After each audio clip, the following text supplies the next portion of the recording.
தம்பி கீழே இறங்கு, தம்பி கீழே இறங்குப்பா. வாகனத்து மேல பேசுறாருன்னா மரத்து மேல ஏறி குதிக்கிறதும் அங்க இருந்து வந்துட்டு தாவி குதிக்கிறதும் அது எவ்வளவு தூரம் அறிவு கட்ட செயல்ங்கிறது ஒண்ணு புரியலையா? சிந்திக்கும் திறன் உள்ள எவனாவது செய்வானாங்கிறது சொல்லுங்க. ஒரு 1000 பேர் கூட்டினாக்க 1000 செருப்பு அங்க கீழே கிடக்கு. மது போதையில ஒருத்தன் வந்துட்டு வேட்டையா வந்து கீழே விழுவுறதுக்கும் உன்னுடைய கட்சி துண்டு கீழே விழுவுறதும் உன் செருப்பை வந்து விழுவுறதும் தெரியாம நீ போறதுக்கும் என்ன வித்தியாசம் இருக்குன்னு சொல்லு. உணர்வுபூர்வமா கூடுறோம், நாங்க பணத்துக்காக கூடுற கூட்டம் இல்லைன்னு சொல்லக்கூடிய நபர்கள் எவ்வளவு தூரம் உங்க கட்சி மீதும் உங்க கட்சி துண்டு மீதும் மரியாதை வச்சிருக்காங்க? ஒருத்தனை வந்துட்டு மீன் பிடிக்க கற்றுக்கொடு, மீனை பிடிச்சி அவன் கையில கொடுக்காத அப்படிங்கறத எல்லாரும் சொல்றாங்க. ஆனாலும் நாங்க வந்துட்டு பைக் கொடுப்போம், கார் கொடுப்போம், எல்லாருக்கும் வீடு வந்துட்டு இலவசமா கொடுப்போம் அப்படின்னு நீங்க சொல்றீங்கன்னாக்க நம்மளுடைய அரசியல் எதிரி யாரு? நம்மளுடைய கொள்கை எதிரி யாரு? பாசிச பாஜகவே நாங்கள் எதிர்க்கிறோம். எப்போ வரைக்கும்? கரூர் சம்பவம் வரைக்கும். கரூர் சம்பவத்துக்கு பிறகு பாசிசம்னா பாஜகன்னா வாயிலே வரலையே, ஏன் வரல? மோடிஜி அப்படின்னீங்களே. கரூர் சம்பவம் நடக்குது, சிபிஐக்கு விசாரணை போகுது, ஒரே ஒரு வார்த்தை. தாவேகாவின் வருகையால் வந்து நாம் தமிழர் கட்சி மிகுந்த பயத்துல இருக்கு அப்படின்னு சொல்லியிருக்காங்க.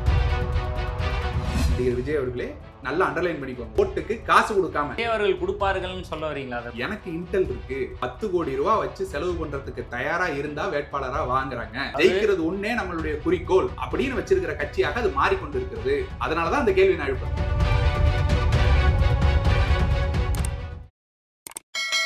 அரரூட்ஸ் நேயர்களுக்கு வணக்கம். இன்றைய சிறப்பு நேர்காணல்ல நாம் தமிழர் கட்சியை சார்ந்த கார்த்திகேயன் அவர்கள் தான் இணைஞ்சிருக்காரு. சார் வணக்கம். சார் வணக்கம். சீமான் அவர்கள் பேசும்போது இன்னொரு விஷயம் சொல்றாரு.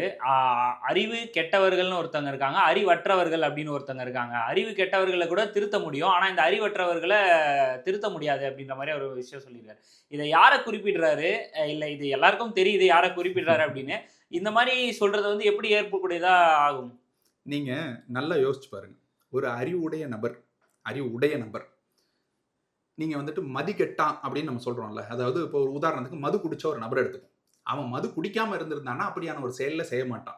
ஒரு பெண்ணை வந்துட்டு சீண்ட மாட்டான். மது குடிக்காம இருந்திருந்தாக்கா அவன் வந்துட்டு ஒரு கெட்ட வார்த்தை பேச மாட்டான். மது குடிக்காம இருந்திருந்தா அவன் வேகமா வண்டியில போய் கீழே விழ மாட்டான். ஆனா மது குடிச்ச உடனே அவனோட மதி கெட்டு போகுது, அறிவு கெட்டு போகுது. கெட்டு போனவன் அதெல்லாம் செய்வான் இல்லையா? நீங்க மதுவே குடிக்காம இதெல்லாம் நீங்க செய்றீங்கன்னாக்க என்ன ஆளுன்னு நீங்க எடுத்துப்பீங்க இல்லையா?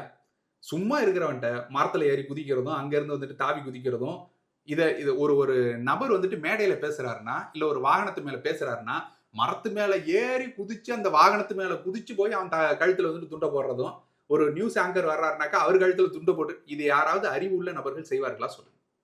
அப்ப அறிவற்றவர்கள் தான் சொல்ல முடியும் அவர்கள் எல்லாம். சார் ஒரு படித்த இளைஞர்களை பார்த்து அறிவற்றவர்கள், தற்குறிகள் இந்த மாதிரியெல்லாம் விமர்சனங்கள்லாம் வைக்கும் போது அது வந்து எப்படி ஏற்புக்கூடியதா இருக்கும்? ஒரு படித்த இளைஞர்கள் இல்லையா, எல்லாரும் ஒரு கிராஜுவேட். நான் கேட்கிற கேள்வி என்னன்னா, அறிவு வேற கல்வி வேற. கற்றவன் வேற அறிவாளி வேற. கற்றவன்கிறது 4 புத்தகத்தை படிச்சுட்டா கற்றவன் ஆயிடலாம் இல்லையா? நாங்க ஒரு இதை வந்துட்டு பாஸ் பண்ணிட்டு வந்துட்டா கற்றவன் ஆயிடலாம். ஆனா அறிவாளியா இருக்கணும்னாக்க நீங்க சிந்திக்க திறன் கொண்டவனா இருக்கணும். சிந்திக்கும் திறனற்றவர்களா நீங்க இருக்கிறீங்கிறத நாங்க சொல்றோம். சிந்திக்கும் திறன் உள்ள எவனாவது செய்வானாங்கிறது சொல்லுங்கிறோம். இது போன்ற விஷயங்களை எவனாவது சிந்திக்கும் திறன் கொண்ட ஒரு நபர் செய்வானா? நீங்க ஒண்ணுமே இல்லைங்க. ஒரு கூட்டத்துக்குள்ள ஒரு குழந்தை தவறி உழுவுதுனாக்க உடனடியாக அத்தனை பேர் என்ன செய்வாங்க? நிறுத்துறா எல்லாரும் அந்த குழந்தையை தூக்கணும்னு தான் நினைப்பாங்க. அது ஏறி மிதிக்கக்கூடிய ஒரு இது வந்துருது அப்படின்னாலே அது எவ்வளவு தூரம் வந்துட்டு போயிடுதுன்னு பாருங்க. நீ கிளை மேல ஏறி நின்று பார்க்கணுங்கிறதுக்காக ஏறி நிற்கினப்போ அந்த கிளை முழிஞ்சு ஒரு சிறு குழந்தையோட வயிற்றை கிழிக்குதுன்னாக்க அது எவ்வளவு தூரம் அறிவு கட்ட செயல்ங்கிறது ஒண்ணு புரியலையா? இது நம்ம சொன்னோம்னா நம்ம விமர்சிக்கிறோங்கிறாங்க. நம்ம விமர்சிக்கல, நீ அதை புரிஞ்சுக்கோ. அது முதல்ல முட்டாள்தனம், அந்த முட்டாள்தனத்தை செய்யாதன்னு சொல்றோம். எல்லாரையும் போல இது வரைக்கும் மற்ற கட்சிகள் எல்லாமே கட்சி மாநாடு நடத்துதுங்க. அது எல்லாமே நடத்துது.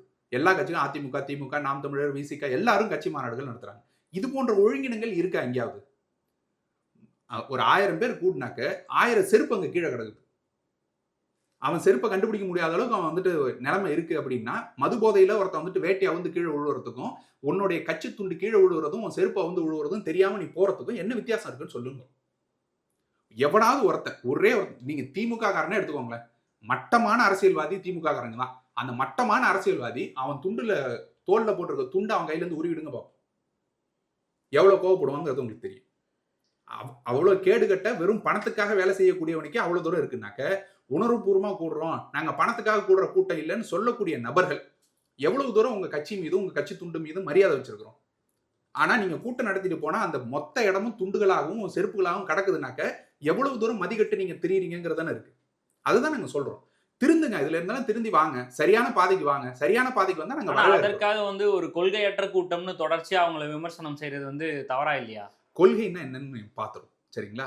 இங்க தமிழ் தேசியம் அப்படின்னு ஒரு கொள்கை இருக்கு. இந்த தமிழ் தேசியம்னா என்னன்னாக்க, தமிழர்களுக்கு உண்டான நலங்களையும் வளங்களையும் பாதுகாத்து தமிழர்களினுடைய ஆட்சியை அமைச்சு கொண்டு வர்றது அப்படிங்கிறது தமிழ் தேசியம். இவங்க திராவிடம்னு ஒரு சித்தாந்தத்தை கொள்கையை முன்வைக்கிறாங்க. அதாவது ஆரியர்களுக்கு எதிராக திராவிடம் அப்படிங்கிறாங்க.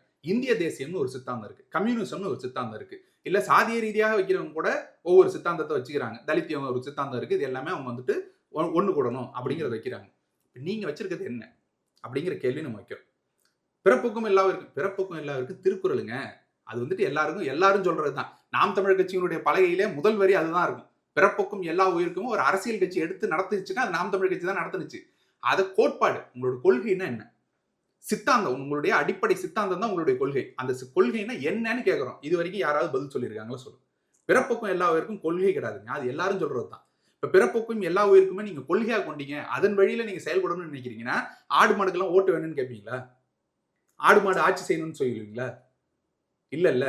பிறப்போக்கும் எல்லா உயிருக்கும்ங்கிறது அது கோட்பாடு. எல்லாத்தையும் நம்ம சரியா பாதுகாக்கணும், எல்லாத்துக்கும் கொடுக்கணுங்கிறது நீங்க செய்ய வேண்டிய செயல்பாடு.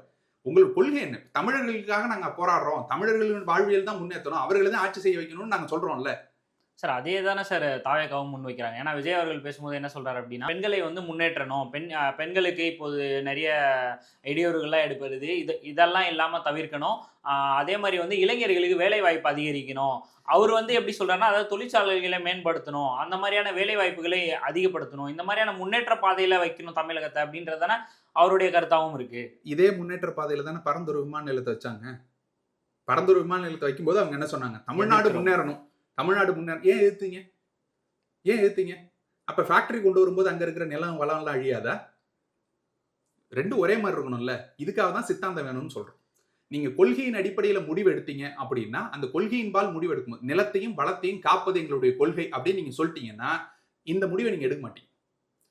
ஒருத்தனை வந்துட்டு மீன் பிடிக்க கற்றுக்கொடு, மீனை பிடிச்சி அவன் கையில கொடுக்காத, நாளைக்கு பின்ன அவன் வந்துட்டு பிழைக்கணும்னாக்க நீ மீன் பிடிக்க கத்துக்கொடு அப்படிங்கறத எல்லாரும் சொல்றாங்க இல்லையா? ஆனாலும் நாங்க வந்துட்டு பைக் கொடுப்போம், கார் கொடுப்போம், எல்லாருக்கும் வீடு வந்துட்டு இலவசமா கொடுப்போம் அப்படின்னு நீங்க சொல்றீங்கன்னாக்க எல்லாரையும் முட்டாளாக்குறீங்கன்னு அர்த்தமா இல்லையா? நான் கூட சொன்னேன், நான் வந்துட்டு பல்லாவரத்துல ஜெயிச்சோன்னு பாருங்க எல்லாருக்கும் ஹெலிகாப்டர் கொடுக்குறேன்னு. எல்லாருக்கும் ஹெலிகாப்டர், நீங்க வந்த வீட்டுக்கு ஒரு ஹெலிகாப்டருங்க. ஏங்க சிரிக்கிறீங்க? கார் கொடுக்குறேன்னு நம்புவீங்க, ஹெலிகாப்டர். அதை விட இது வந்துட்டு வேகமா போகும்ல, டிராபிக்கே எல்லாம் போயிட்டு வந்துடலாம் இல்ல, வீட்டுக்கு ஒரு ஹெலிகாப்டர் இல்ல, வேண்டாமா அது? அப்ப அதை முட்டாள்தனமா தெரியுது இல்ல? அதை சொன்னா முட்டாள்தனம், இது என்ன முட்டாள்தனமா தெரியலையா உங்களுக்கு? அதை தான் நாங்க கேள்வி எழுப்புறோம். நீங்க ஒரு சரியான அரசியலை முன்னெடுங்கள். நாங்க திரும்ப திரும்ப அதுதான் சொல்றோம். நீங்க சரியான அரசியலை முன்னெடுங்கள், நாங்கள் வரவேற்கிறோம். நீங்க ஒரு கொள்கையை வச்சிருந்திருந்தீங்கன்னா இந்நேரம் அவன் வந்துட்டு நான் விளக்கத்தூண்ல போய் விளக்க ஏத்துவேன் ஆர்எஸ்எஸ் காரன் போய் போட்டு நிக்கும் பொழுது கருத்தை சொல்லியிருப்பீங்க.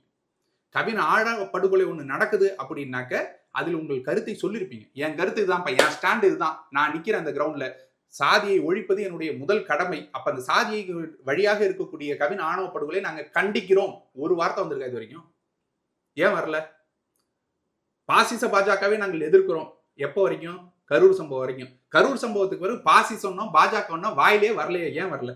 பாண்டிச்சேரியில கூட பாஜக அரசு ஒன்றிய அரசுன்னு சொல்லி எதிர்த்திருக்காரு. பாசிச பாஜகன்னு வாயில வந்துச்சா? ஒன்றிய அரசு ஆட்சியாளர்கள். யார் அந்த ஆட்சியாளர்? கலெக்டரும் ஆட்சியாளர் தான், பிரசிடண்ட் ஊராட்சி மன்ற தலைவரும் ஆட்சியாளர் தான். அவங்க எல்லாம் ஆட்சியாளருக்குள்ளதான் வர்றாங்க.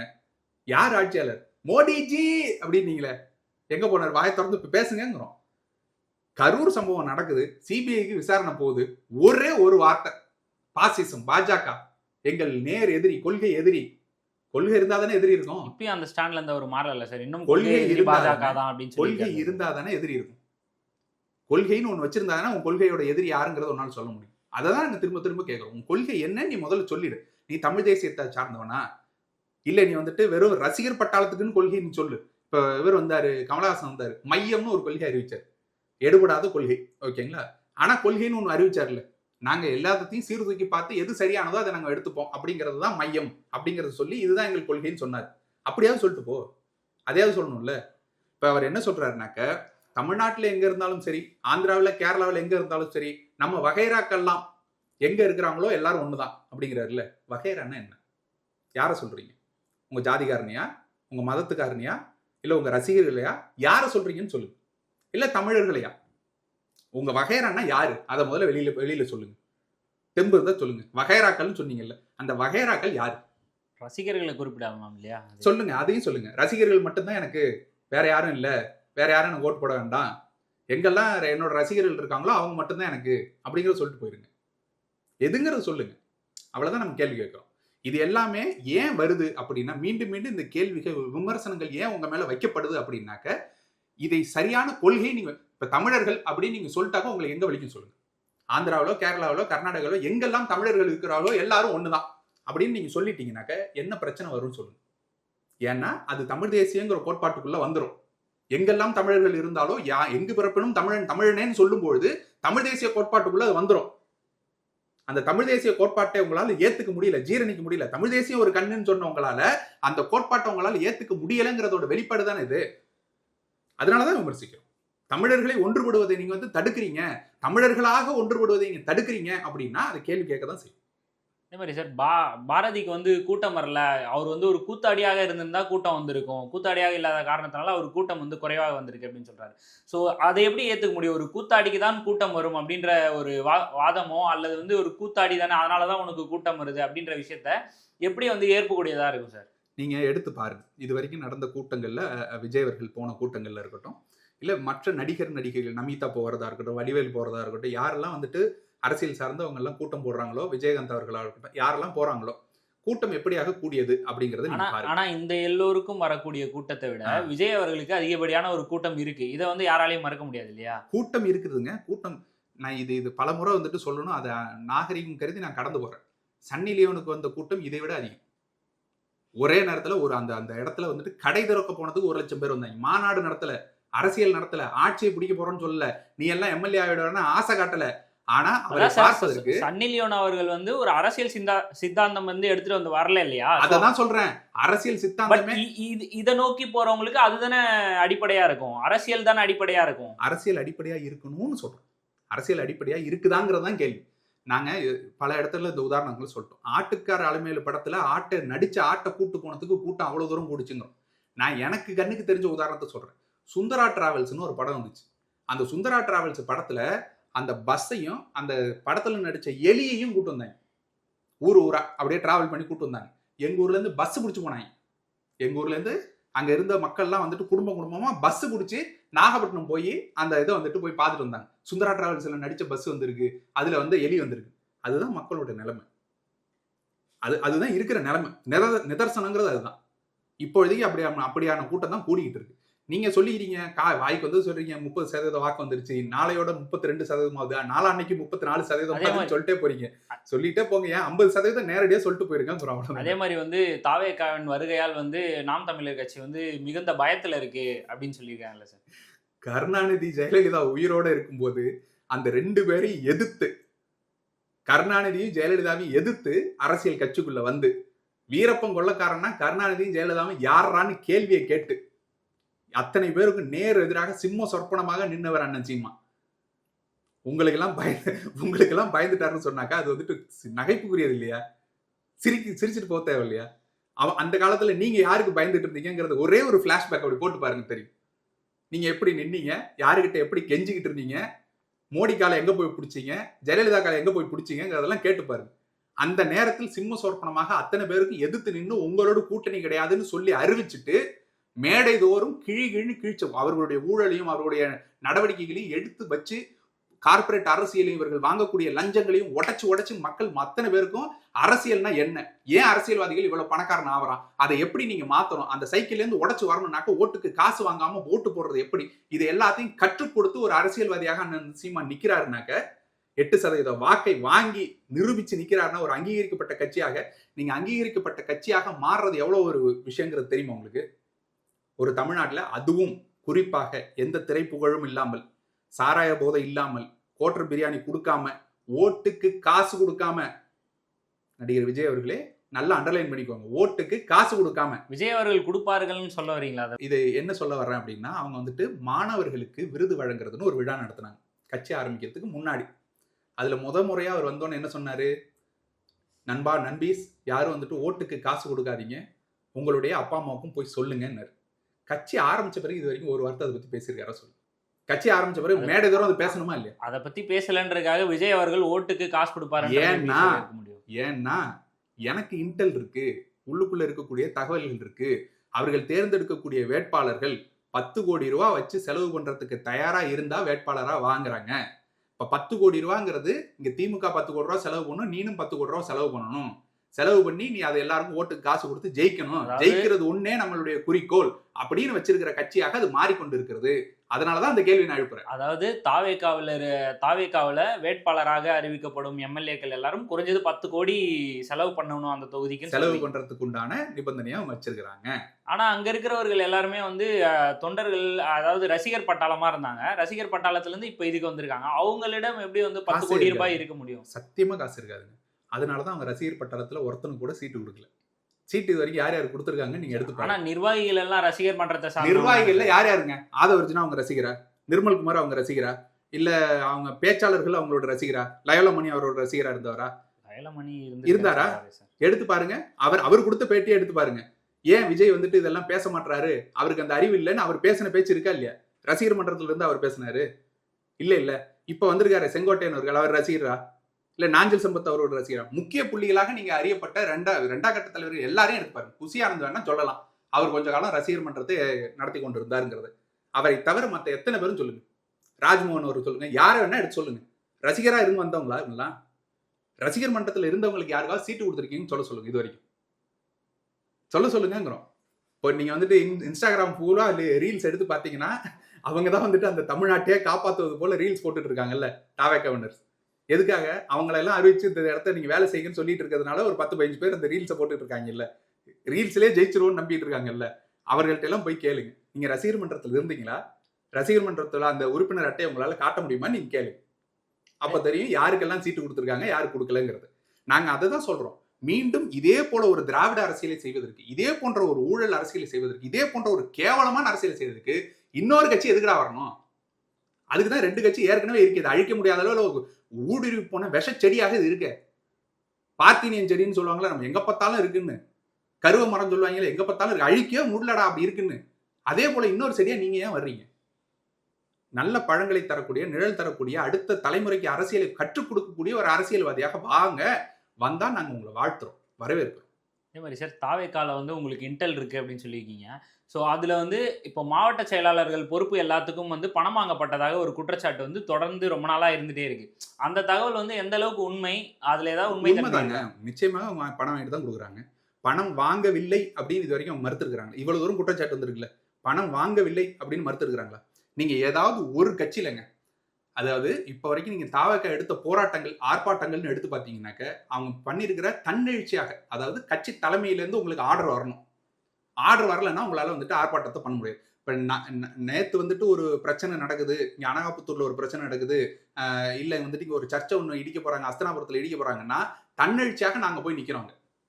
நான் போய் நிக்கிறேன் அங்க வந்துட்டு மக்களோட மக்களாக நின்று அந்த போராட்டத்தை ஏற்படுத்துறோம். அண்ணன் சீமான்ட்டு அதுக்கு பர்மிஷன் வாங்கணும், அதெல்லாம் தேவையில்லை. காரணம் என்ன? அது மக்களுக்கு பாதிப்பு.